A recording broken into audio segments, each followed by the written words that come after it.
Stop thinking it's always a man, sweetie. Sometimes it's yourself. Stop accepting your height, weight. I don't care what you are. Take up space because you are important. You are valuable. Because if you weren't meant to be in that room, you would not even been in that room to begin with. I just don't feel like it. And then you go on TikTok and you see 15 people posting their business 7 times a day, sometimes even 20 times a day. Fashion Nova be texting me more than people I know text me. Because, okay, I'm taking that PTO. I'm tired. I'm not about to kill myself for no job. Like, nobody just got it like that. You had to execute, take action.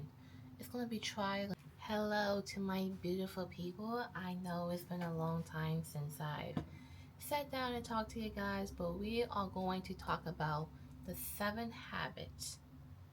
And no, you do not need to go to the store and shop or spend $100 to do this. These are something you can do at home every day mentally to put you in the top 1% of people in order to put yourself first, prioritize yourself, feel amazing about yourself because in order to put yourself first, prioritize yourself, feel amazing about yourself because I don't know about you guys, but 2026 has been a little bit interesting. I'm just going to say that. It's been a bit interesting, it's been a bit rough, it's been stressful, and I've been a little in a dump. I won't lie, a little bit in a slump, but I'm not going to stay in a slump forever.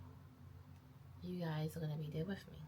We're going to get through this 6 months left of the year, and you can accomplish anything that you desire as long as you put your mind to it. So let's get this started. The first thing you need to do to put yourself in the top 1% is stop waiting to feel motivated. Are you listening to me? Stop waiting to feel motivated. If you keep waiting till you feel motivated, you're not going to get nothing done. It's just plain and simple because our emotions, our brain wants to function in a calm state. You know what I mean? It wants to be in a calm state. So whenever the brain or whenever you do something that triggers something discomfort or something new, the brain reacts to no, let's do something else, let's do something that you do now. And then you want to wait for motivation, wait for a TikTok video, wait for someone to give you praise or affirmations in order for you to take action towards what you need to do. Everybody, not even everybody, you are just not always going to have someone to pat you on the back of what you want to do. You are the one that have the choice to make the decision of what are you going to do with your life. And if you keep waiting until motivation, nothing's going to be done. This goes for going to the gym. You say you want to lose 15 pounds, but it's raining outside. I'm a little guilty on this, but I still go. I'm going to get my umbrella. I'm going to put my gym outfit. I'm going to go. And I know sometimes motivation and discipline can be very hard for people. So you have to trick your brain and find different little technique habits to push you even more. Sometimes for me, well, a while back, I used to be like, oh my God, it's raining outside. I'm not going to the gym. Oh my God, I don't have my gym outfit on. So you know what I started doing? The days I know I'm going to the gym, I will leave my gym clothes out, the, the sports bar, the shorts, even the panties, the socks, the shoes. My bag is packed. My water's ready. All I gotta do is just put it on and head out the door. Because if you have to search for things and just cause more stress than necessary because you're not even motivated to go, it's just going to give you another reason why you should not go or do what you want to do. Same applies for your schoolwork, just anything, any goals you have. Because there's some days you can really love something that you want to do. It's like, I don't feel like it today. Can I do it tomorrow? Time keeps moving. Time does not wait for anyone. Look at this. It's 6 months into 2026. I'm gonna let you think about that. So whatever you have planned to do, you need to write it down, when you're gonna start, the time and everything, because you cannot wait until you feel motivated to start doing something. The second thing, I stop explaining myself to people who I do not want to live the life I want. I stop explaining myself to people who don't live the life I want. I know lately it's been going on that people keep their dreams private, and some people say you should talk about your goals And the controversy with that is when you talk about your goals to other people, and even if people don't support you, well, now I got this anger and ego that I have to prove them wrong. I have to do this. So, because they doubted me. At the same time, so much negativity can weigh you down that you're just like, I'm not telling nobody about my goals. They're just gonna speak bad about me, or people believe in the evil eye and stuff like that. So personally, when people try to tell me, oh, you have to get a 9 to 5 job in order to be successful, or you have to be a doctor, you have to be this, you have to do that, I'm just like, I just listen. Matter of fact, I'm not even listening. I just let them talk. Because truthfully, I know what I want to do. I have a plan. You just don't know my plan. So you think I'm not doing things with my life because I am not giving you access to me to know my personal information and what my goals are in order for you to crumble me in pieces. I'm just not doing that. I know what I want. I'm going to do what I want with or without you. And most of the people that try to tear you down, they're not even doing anything with their own life. They're unhappy. They're unsatisfied, depressed. You're going to put your negativity and your miserable life onto my life? Baby girl, no. The door is this way. Do not, I won't say do not, but protect your vision, protect your goals. You do not need validation from other people. Let the result speak itself. That's my favorite phrase that I follow by. Let the result speak itself. The third thing I did, I stopped doing everything alone.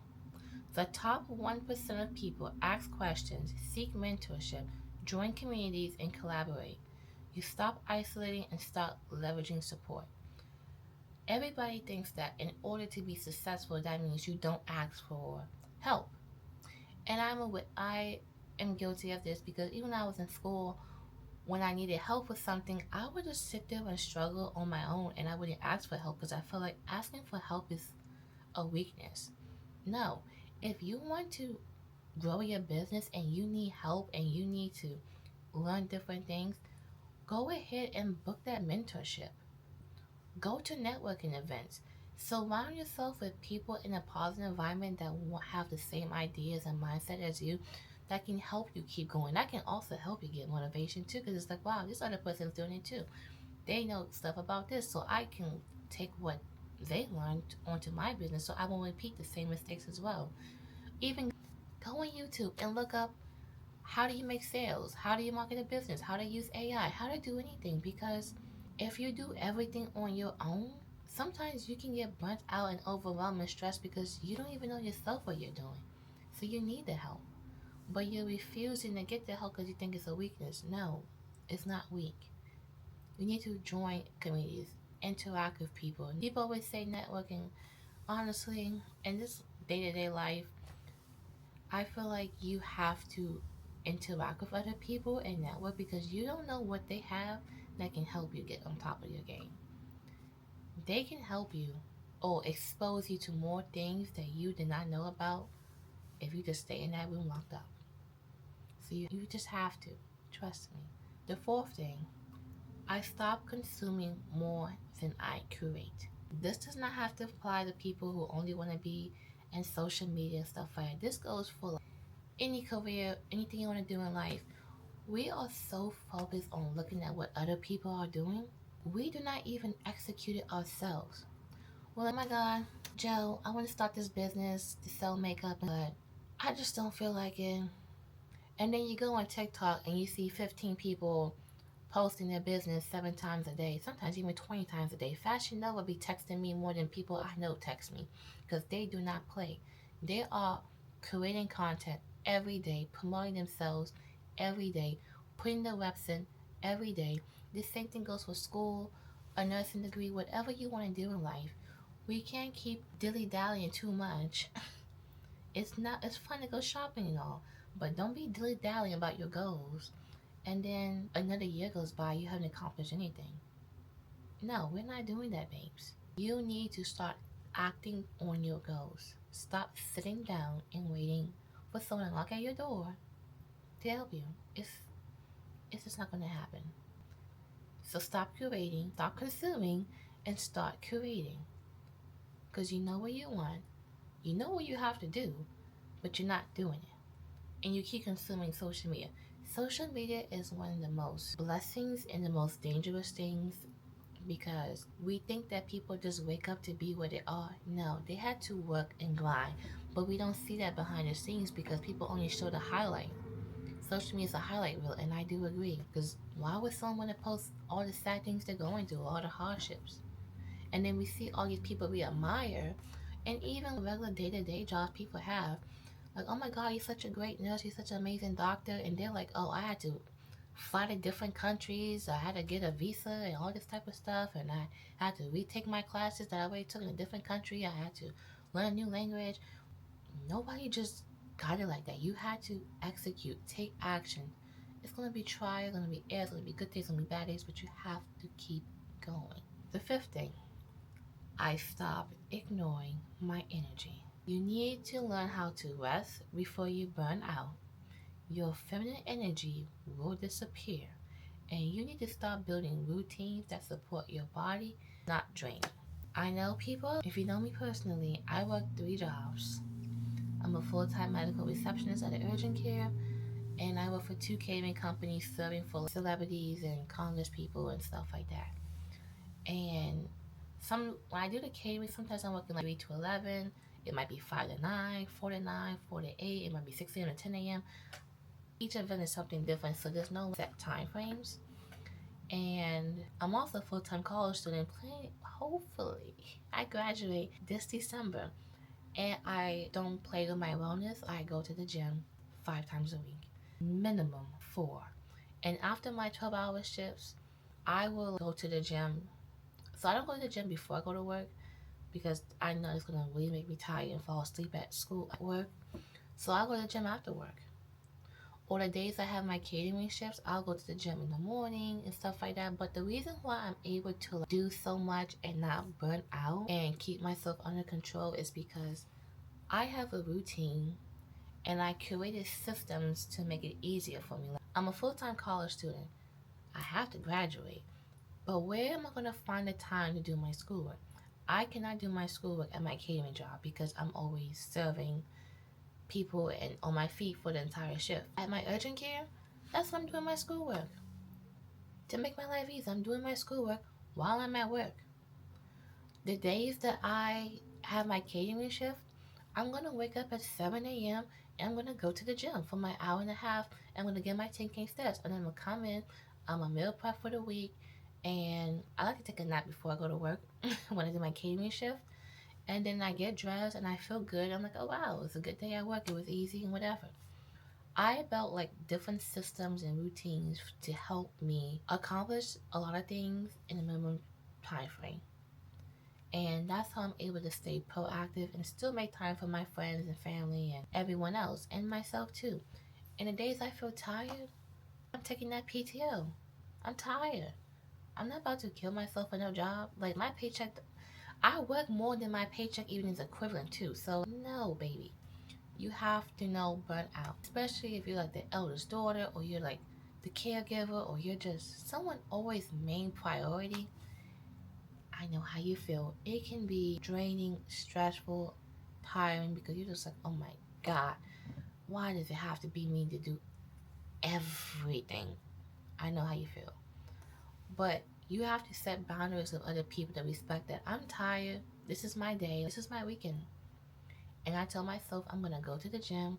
I'm going to go to a coffee shop. I'm going to do my YouTube. I'm going to do my schoolwork. I'm going to have time to myself because I deserve to just decompress at the same time, still work towards what I desire the most. So don't let anyone tell you that. No, I don't care what people. I truly do not care what people say. Oh my God, everybody's like self care this, self care that. You don't take care of yourself, you're in trouble because it's this phrase where people say that if you don't take a break, your body will take one for you. If you don't take a break, your body will take one for you. Baby, I know exactly how that feels, and I don't ever want to feel that way again. It is not safe. It's not a pleasant feeling, and I do not want you guys to go through that either. To make the sixth thing I've done to put myself in top 1%, I stopped shrinking myself to make others feel comfortable. You need to speak up. You need to take up space. Allow yourself to be seen in your career, your content, your goals, and your standards. We have this mindset where it's like, oh, she's too loud, he's too loud, or she's too this, she's always talking, stuff like that. And you know what's funny? A lot of people don't like me because I take up space. They want me to be stupid. They want me to stay quiet. They want me to kiss their butts and stuff. But the fact I don't do that is hilarious because it pisses people off. And I'm always going to speak up when something feels wrong. I'm always going to speak up when something feels right. I'm going to voice my opinions because you're not going to keep running over me. If I want to join a new Pilates class and shoot, I'm the only female in that room, shall it be? If I want to take a boxing class and I'm the only female in that boxing class, shall it be? If I want to go to the movies by myself and be alone, then shall it be then? If I'm in a meeting with my job and they want to make some rules that sound a little bit illegal and you guys want me to do that, I'm going to say something because I'm not going to jail for you guys. Take up space. It doesn't matter what color you are, your ethnicity, what language you speak, where you're from, your height, weight, I don't care what you are. Take up space because you are important and you are valuable. Because if you weren't meant to be in that room, you would not even been in that room to begin with. Or you would have thought of that idea. That idea came to you because you were meant to be in that room. So don't kick your own self out of a room before someone else do. Seventh thing. Our last thing we're going to talk about is I stopped negotiating my standards. You need to stop accepting the bare minimum effort from yourself. Stop thinking it's always a man, sweetie. Sometimes it's yourself.